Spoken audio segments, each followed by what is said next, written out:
সোমবার রাতে ইসরায়েল অধিকৃত অঞ্চলের আকাশে দেখা গেল খুবই অদ্ভুত দৃশ্য। একটি বড় জ্বলন্ত অগ্নিগোলক, তার চারপাশে ছোট ছোট অসংখ্য আগুনের বল আকাশ থেকে নামছে ইসরায়েলের ভূখণ্ডের ওপর। এই দৃশ্য গোটা পৃথিবীতে চাঞ্চল্যের তৈরি করেছে। এরপরই জানা গেছে ইরান এমন এক মিসাইল ব্যবহার করেছে যার ক্ষমতা যেমন অবিশ্বাস্য তেমন মারাত্মক। ইরানের এই মিসাইলে ব্যবহৃত হয়েছে ক্লাস্টার মিউনেশন প্রযুক্তি। ইরান আগেই জানিয়েছিল তারা এমন কিছু ব্যবহার করবে যা আগে কখনো দেখা যায়নি। তার প্রথম ঝলকই বোধহয় দেখা গেল সোমবার রাতে। এ ধরনের মিসাইল ঠেকানোর সক্ষমতা প্রচলিত এয়ার ডিফেন্স সিস্টেমের খুবই কম। ইসরায়েলও পারেনি ঠেকাতে।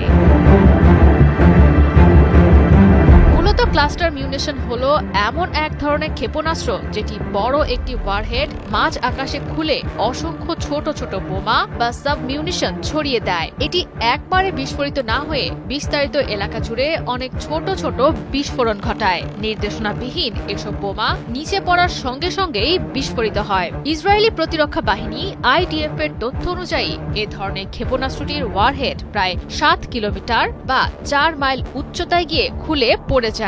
এরপর এটি প্রায় 20টি সাবমিউনিশন ছড়িয়ে দেয়, যা প্রায় 8 কিলোমিটার ব্যাসার্ধে ছড়িয়ে পড়তে সক্ষম। সাধারণত ছোট বোমাগুলোর শক্তি তুলনামূলকভাবে কম হলেও বিস্তৃত এলাকা জুড়ে ছড়িয়ে মারাত্মক ক্ষতির জন্য এটি তৈরি করা হয়েছে, সামরিকভাবে যাকে বলে এরিয়া স্যাচুরেশন ইফেক্ট।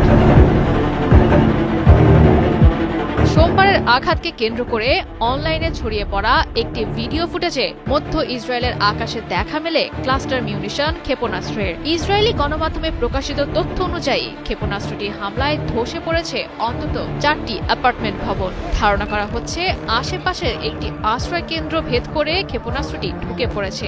IDF এর অভিযোগ, বেসামরিক এলাকায় সর্বোচ্চ ক্ষতি সাধনের জন্য ঘন বসতিপূর্ণ এলাকায় ক্লাস্টার মিউনিশনটি নিক্ষেপ করেছে ইসরায়েল। একে যুদ্ধাপরাধ বলে উল্লেখ করেছে ইসরায়েল।